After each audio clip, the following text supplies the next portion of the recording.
মেঘলা সকাল, শুভ সকাল বন্ধুরা। Good morning, back to my channel দিয়া অফিসিয়াল পেজ। তোমরা সবাই কেমন আছো? আশা করি ভালো আছো, আমিও ভালো আছি। আজকে জামাই ষষ্ঠী, তো আজকে জামাই ষষ্ঠীর ব্লগ এখন থেকে স্টার্ট করলাম।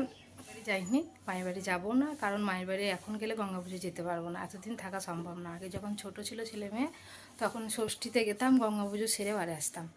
তো এখন আর গঙ্গা পুজোতে যাবো, ষষ্ঠীতে যাওয়া হবে না। মা বলছিল যাওয়ার জন্য, কিন্তু যাওয়া হবে না। আমার শ্বশুর আমার কাছে বাবা রান্নাবান্না, যে 4 দিন যাবো সেই 4 দিন বাবাকে আমার যা খেতে দেবে, কিন্তু এতদিন তো যাওয়ার মানে এখন গিয়ে থাকা সম্ভব হবে না। তো গঙ্গা পুজোতে যাবো, গঙ্গা পুজোতে ভালো স্পেশাল ব্লগটা যেন একটা হয়ে এসছে। ঠাকুরের বাসনগুলো সব মেজে রাখলাম, একটা আখাটা পরিষ্কার করলাম, বাসনগুলো ধুলাম, মোটরটা ভর্তি হয়ে গিয়েছে, বন্ধ করে দিই। এই ঘর 3টে মুছবো, ওই বাইরেটা মোছা হয়ে গেছে, এই ঘর 3টে মুছবো, মুছে গঙ্গা ঘাটে যাবো স্নান করতে। এটা আমাদের নদীর ধার, এটা আমাদের জায়গা, এটা সব পরিষ্কার করলো। বাড়িতে যখন আসে তখন এই জায়গাটা পরিষ্কার করে, আবার যখন বাড়ি থেকে চলে যায় তখন এই জায়গাটা আবার সেই জায়গা তাই হয়ে যায়।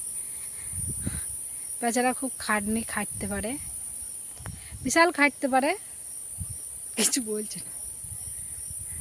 আছে বাঁশ গাছ, বাবলা গাছ, কলা গাছ, আম গাছ আছে একটা, এটা আম গাছ, এটা পিটুলি গাছ। এখন তো এইসব গাছ লাগানো ছিল, আর আগে যখন এসব গাছ ছিল না, যখন খুব ছোট ছোট গাছ ছিল, তখন এইখানে আমরা পালং শাক, মূলো, এখান থেকে এই 10 কাঠা ভুঁইটা আছে, এটা দুজনার, আমাদের আর আমার মাসিদের। তো এই গঙ্গাধারে আগে এখানে স্নান করতে আসতাম, যখন আমাদের বাড়িতে কল ছিল না, তখন এই ঘাটে আসতাম স্নান করতে। আবার এই ঘাটে বাসন মাজতে আসতে হতো, বাসন মাজতেও এখানে আসতাম। এটা তখন ঘাট ছিল, এখানে সব অনেক লোক আসতো চান করতে। হ্যাঁ, সব আপন আপন বাড়িতে কল মোটর হয়ে গিয়েছে, আর কেউ আসে না। আমার মেয়েটা এখানে ফোন ঘাটছে।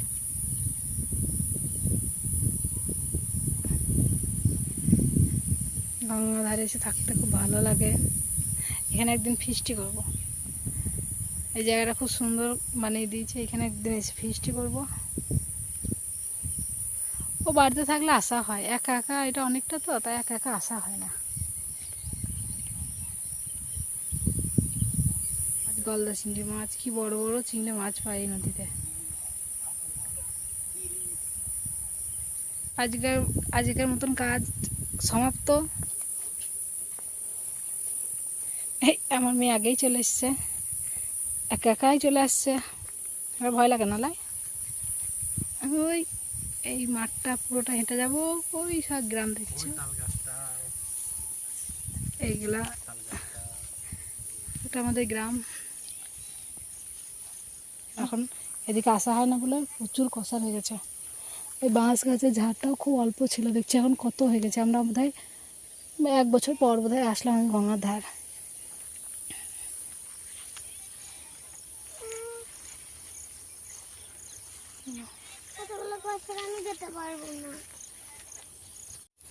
আমার মেয়ে দাঁড়িয়ে হেঁটে আসতে পারলো না, বাবার কাঁধে চেপে পড়েছে, বাবার কাঁধে চেপে চলে আসছে আমার রাজকুমারী।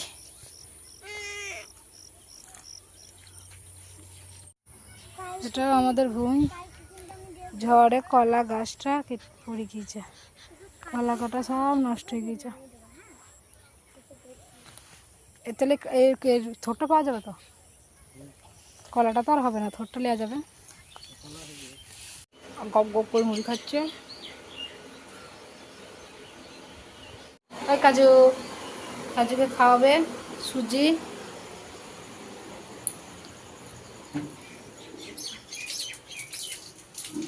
এটা কাজুর মা, এ কাজুর মা তাকা, এটা কাজুর মা।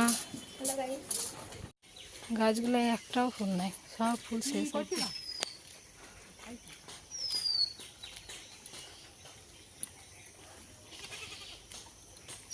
ওর মুখে বিরাস আছে, তার জন্য ওর মুখটা তুললাম না।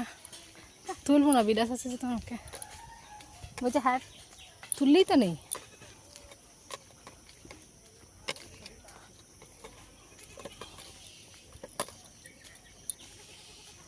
সাদা ফুল গাছটা এমনভাবে গাছ হয়েছে ঢেঁকি খেয়েছে।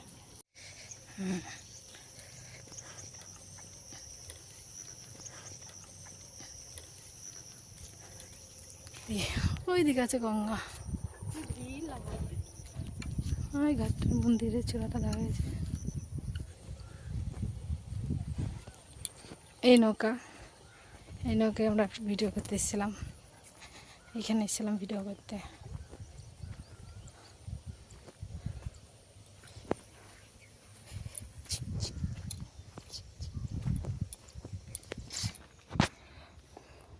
সকালের আকাশটা কি সুন্দর লাগছে না? আমার স্বামী সকালবেলায় মাঠে কাজ টাজ করে এসে বললো খিদে পেয়েছে, তাই দুটো মুড়ি খেলো। মুড়ি খেয়ে ও জামা প্যান্ট ছেড়ে বাড়িতে থাকলো না। বোধহয় ওকে দোকান যেতে বললাম, ও দোকানে যাবে। তো ষষ্ঠীর দিন তো মেলায় কাজ থাকে। ওকে বললাম তুমি যতটা পারবো ততটা কাজ এগিয়ে রাখো। তাই ও সব বাড়িতে মুড়ি টুড়ি খেলো। আমি গঙ্গাঘাটে আমার যাদেরকে নিয়ে স্নান করতে গেলাম। এই যাচ্ছি স্নান করতে। এদিকে নদীর ঘাটটাই খুব নোংরা, তার জন্য আবার এইদিকে না স্নান করে এবার গঙ্গায় যাচ্ছি। গঙ্গার ধারে ধারেই যাচ্ছি, গঙ্গার ধার ওইটা গঙ্গার ধার, মানে গঙ্গার নদী ওই জায়গাটায় মানে মিক্সড হয়ে আছে, মানে দ্বীপ হয়ে আছে এই জায়গাটা। এই স্টিমার আছে এই জায়গাটা, দ্বীপ হয়ে আছে। তো এখানেই আমাদের ঘাটে পাড় দেয়, আর এদিকে সবাই স্নান করে। আমার দুই যা আর আমার জায়ের বড় মেয়ে চলে আসলাম ঘাটে স্নান করতে। বাড়ি গিয়ে পুজোর জোগাড় করতে হবে, অনেক কাজ আছে, তবুও করতে হবে। দেখি তাড়াতাড়ি স্নান করে চলে যাব। গঙ্গাঘাটে স্নান করতে আসলে না অনেক টাইম লাগে, তাই আসা হয় না। যে কোনো অনুষ্ঠান ছাড়া চান করতে আসা হয় না। এত রোদ গরম, কুকুরগুলো নৌকার তলায় বসে আছে। তো স্নান করা হয়ে গেছে, স্নান করে উঠে পড়লাম।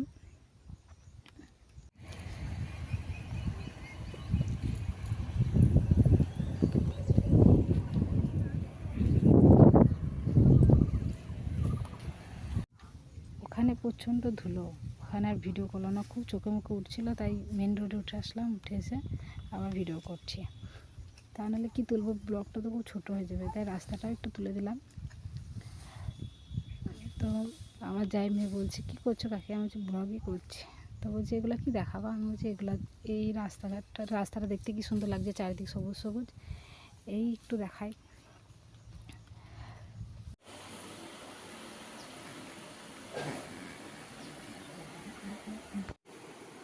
কিছু করার পর রেডি হয়ে গেলাম, দূরে থেকে দেখাও।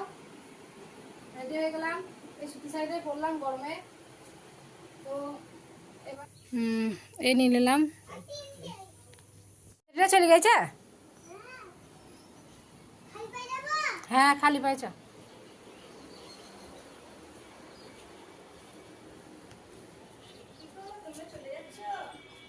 পড়ে যাবে বাবা, ভালো করলে কাত করে।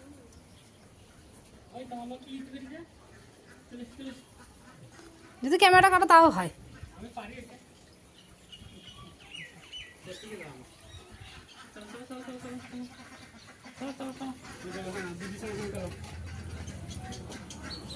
চলো কত বেশি হয়েছে, দাঁড়াও।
ভাই কই ভাই কই বাড়ি গেল এইখানে কি অবস্থা স্পেশাল আছে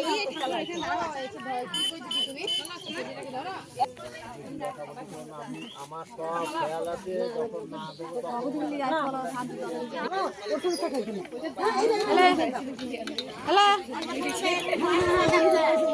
বাবারে কত দিচ্ছে দেখো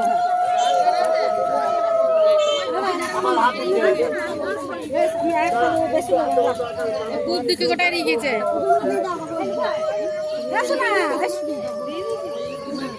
চলো বাড়ি চলো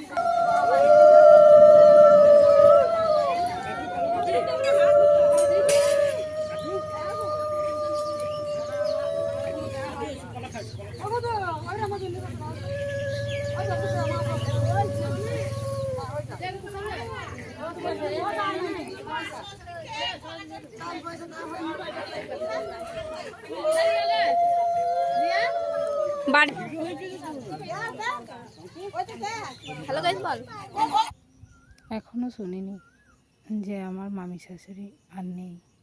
এখন আমরা পুজো দিচ্ছি, পুজো টুজো দিয়ে বাড়ি যাব।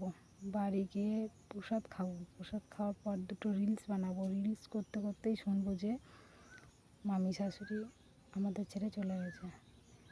খুব ভালো ছিল মামিটা আমার, গেলে কী সুন্দর এক মুখ হেসে কথা বলতো।